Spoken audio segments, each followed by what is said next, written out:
ஒரு சம்பவத்தை பண்ணிட்டாங்க. என்னடா, டெய்சி பாட்டியை வந்து தூக்கிட்டாங்க, அதாவது அரெஸ்ட் பண்ணிட்டாங்க, கைது பண்ணிட்டாங்க. அர்ச்சுனா அவங்க வந்து ஒரு விஷயத்த கதைக்கிறேன். என்னடா, இந்த 2025ஆம் ஆண்டுக்கு வந்து பாத்தீங்கன்னா நீங்க 900 மில்லியன் செலவு செஞ்ச மாதிரிக்கு வந்து காட்டி இருக்கிறீங்க அப்படின்னு பாராளுமன்றத்துல ஒரு கேள்வி ஒன்று எழுப்பினீர்.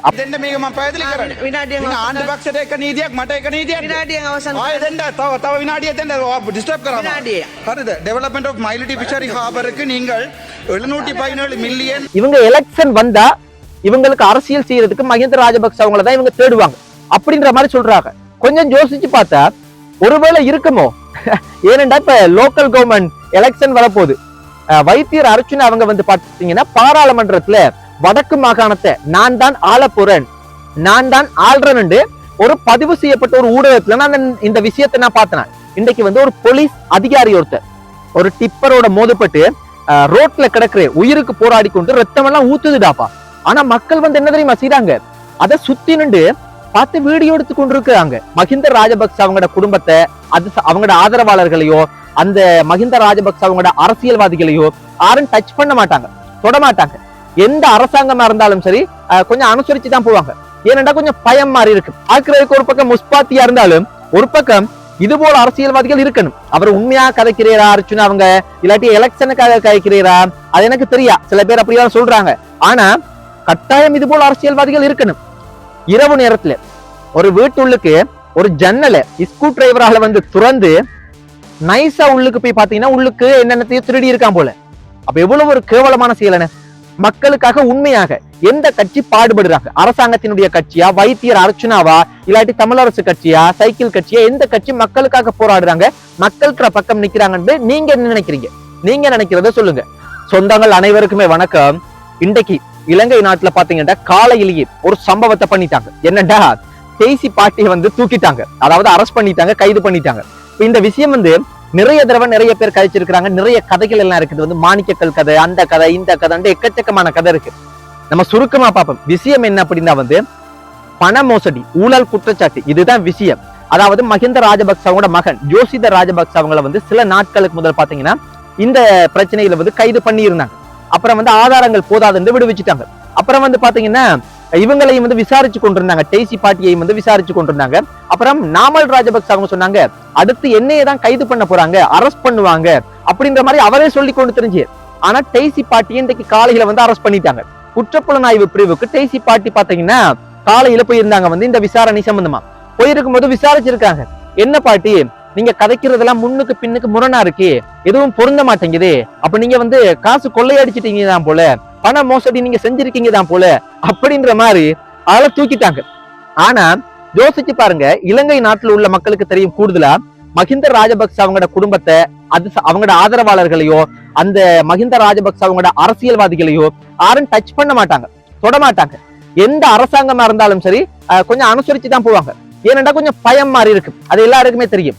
ஆனா இந்த அரசாங்கம், அனுரவினுடைய அரசாங்கம் வந்ததுக்கு பிற்பாடு மஹிந்த ராஜபக்சவோட குடும்பத்தை தான் மறுபடியும் டச் பண்றாங்க. இப்ப இந்த டெய்சி பாட்டியை அரெஸ்ட் பண்ணதுக்கு பிற்பாடு சில தென்னிலங்கையில சிங்கள மக்கள் சில பேர் வந்து நான் நினைக்கிறேன் மஹிந்த ராஜபக்சவோட ஆதரவாளர்களாக இருப்பாங்கன்னு நினைக்கிறேன்.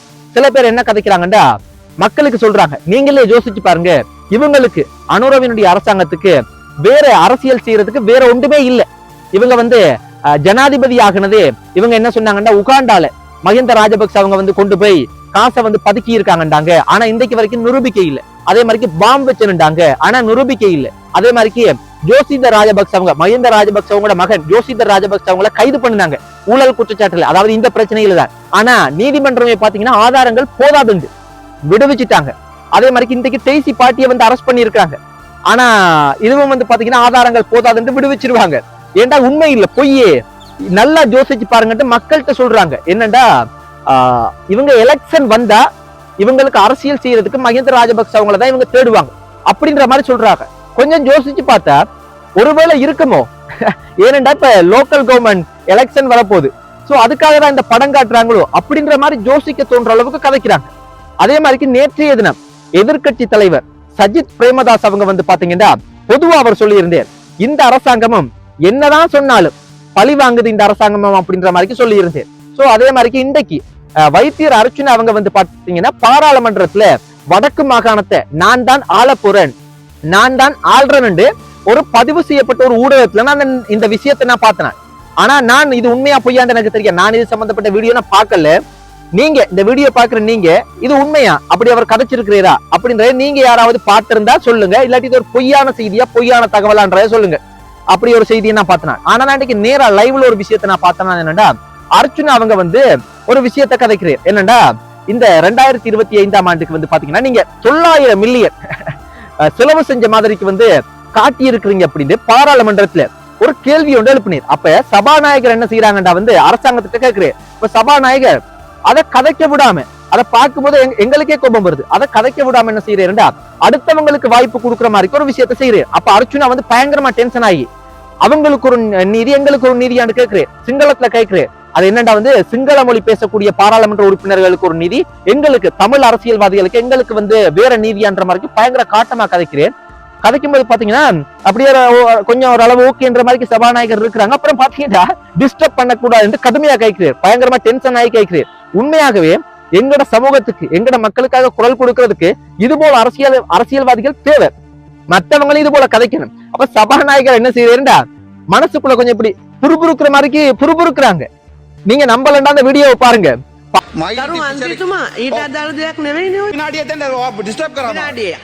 டெவலப்மெண்ட் ஆஃப் மைலிட்டி ஃபிஷரி ஹார்பருக்கு நீங்கள் 717 மில்லியன் 2021 ஆக்குறதுக்கு ஒரு பக்கம் முஸ்பாத்தியா இருந்தாலும், ஒரு பக்கம் இது போல அரசியல்வாதிகள் இருக்கணும். அவர் உண்மையா கதைக்கிறீரா அர்ச்சுனா அவங்க, இல்லாட்டி எலெக்ஷனுக்காக கதைக்கிறீரா, அது எனக்கு தெரியா. சில பேர் அப்படிதான் சொல்றாங்க. ஆனா கட்டாயம் இது போல அரசியல்வாதிகள் இருக்கணும். எங்கட எல்லா தமிழ் அரசியல்வாதிகளும் இது போல ஒன்றுபட்டு செயற்பட்டா, எல்லாரும் ஒன்றாக இது போல கதைக்க தொடங்கினா சூப்பரா இருக்குமே. எனக்கு தெரிஞ்சு இது போல வேற யாரும் கதைக்கிறாங்களான்னு கேட்டா பெருசா இல்ல. ஆனா சாணக்கியன் அவங்க கொஞ்சம் கதைப்பாங்க. முதல் கடுமையா கதைப்பேர், ஆனா இப்ப கதைக்கிறே இல்லை, ஏனோ தெரியல. சோ அப்படி பார்த்தனா, ஆனா அர்ச்சுனா அவங்க பாத்தீங்கன்னா கதைக்கிறது இப்ப ஒரு அளவுக்கு கதைக்கிறதுல விஷயம் இருக்கு, சரக்கு இருக்கு.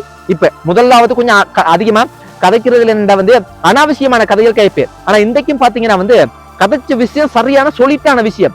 ஆனா அந்த கதைச்ச விதம் கொஞ்சம் எனக்கு கொஞ்சம் பிடிக்கல. என்னடா, அமைச்சரை படிக்க தெரியுமோ படிக்க தெரியாது அப்படின்ற மாதிரி கொஞ்சம் முட்டாள்ன்ற மாதிரி கதைச்சு. அது என்னைய பொறுத்த மட்டும் அது எனக்கு ஓகே இல்ல, அவருக்கு எப்படியோ தெரியல அந்த மாதிரி. ஆனா கட்டாயம் தேவை, எங்கட சமூகத்துக்கு இது போல அரசியல்வாதிகள் தேவை. இன்னொன்று, லோக்கல் எலெக்ஷன் வரப்போகுது. இப்ப பாக்குற மக்கள் நீங்க என்ன நினைக்கிறீங்க? அதாவது தற்போதைய அரசாங்கம் இந்த லோக்கல் எலெக்ஷன்ல எங்கட நான் மொத்தமா கேட்கிறேன், அதாவது யாழ்ப்பாணம், திருகோணமலை, மட்டக்களப்பு மாவட்டம் என்று பிரிக்கல, எங்கட தமிழர்கள் வாழக்கூடிய எல்லா பிரதேசத்தையும் சேர்த்து கேட்கிறேன். எந்த கட்சி வந்தா நல்ல மட்டும் நினைக்கிறீங்க? தமிழரசு கட்சியா, இல்லாட்டி அனுரவினுடைய அரசாங்கத்தினுடைய கட்சியா, இல்லாட்டிக்கு வேற சிங்கள கட்சியா, இல்லாட்டிக்கு சைக்கிள் கட்சியா, இல்லாட்டிக்கு டக்ளஸ் கட்சியா, இல்லாட்டி அர்ச்சுனாவுக்கு கூடுதலா மக்களுக்காக கழிக்கிறார் அவர் அர்ச்சுனாவினுடைய கட்சியா, எது வந்தா நல்ல மட்டும் நீங்க நினைக்கிறீங்க? மக்களுக்காக உண்மையாக எந்த கட்சி பாடுபடுறாங்க? அரசாங்கத்தினுடைய கட்சியா, வைத்தியர் அர்ச்சுனாவா, இல்லாட்டி தமிழரசு கட்சியா, சைக்கிள் கட்சியா, எந்த கட்சி மக்களுக்காக போராடுறாங்க, மக்களுக்கு பக்கம் நிக்கிறாங்கன்னு நீங்க என்ன நினைக்கிறீங்க? நீங்க நினைக்கிறத சொல்லுங்க. அதே மாதிரி இன்னொன்று நான் பார்த்தேன் என்னன்னா, இன்னைக்கு ஒரு போலீஸ் அதிகாரி ஒருத்தர் ஒரு டிப்பரோட மோதப்பட்டு ரோட்ல கிடக்குற உயிருக்கு போராடி கொண்டு ரத்தம் எல்லாம் ஊத்துதுடாப்பா. ஆனா மக்கள் என்ன தெரியுமா செய்றாங்க? அதை சுத்தி நின்று பார்த்து வீடியோ எடுத்து கொண்டிருக்கிறாங்க, வீடியோ எடுக்கிறாங்க. உண்மையாகவே வீடியோ எடுக்கத்தான் வேணும், இல்லன்னு சொல்லல. ஆனா ஒருத்தன் உயிருக்கு போராடி கொண்டிருக்கும் போது ஒரு ஆம்புலன்ஸ் வர மட்டும் பார்த்துட்டு இருந்தா அவன் உயிர் போயிருண்டாப்பா. உடனே நீங்க ஏதாவது ஒரு விஷயத்த பண்ணி ஒரு ஹாஸ்பிட்டலுக்கு கொண்டு போகணுமே, அதை விட்டு போட்டு வீடியோ எடுத்து கொண்டிருக்கிறீங்க. ஒரு முடியாத கட்டத்துல தான் அதுக்கப்புறம் தான் அவர் இழுத்துக்கொண்டு ரத்தமா ஒழுகுறாப்பா. அது ரொம்ப ஒரு கொடூரமான பாவமான செயல்.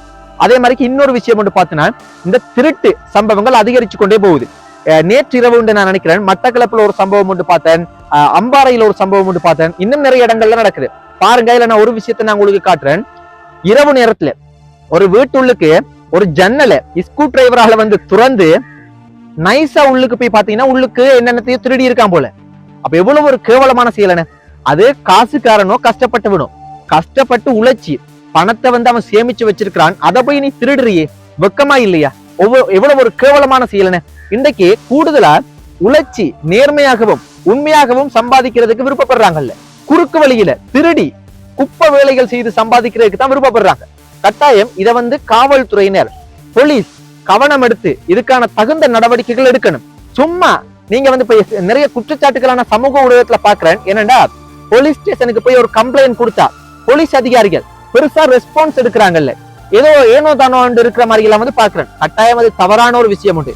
ஏனென்றா அதாவது காவல்துறை உங்கள் நண்பன் அப்படின்னு சும்மா வார்த்தைகள்ல சொன்னா மட்டும் போதாது, செயற்பாடுகள்ல இருக்கணும். ஏன்னா இப்படி நிறைய பிரச்சனைகள் பாக்குற இந்த வீடியோ பாக்குற நீங்க என்ன நினைக்கிறீங்க அப்படின்றத சொல்லுங்க மக்களே.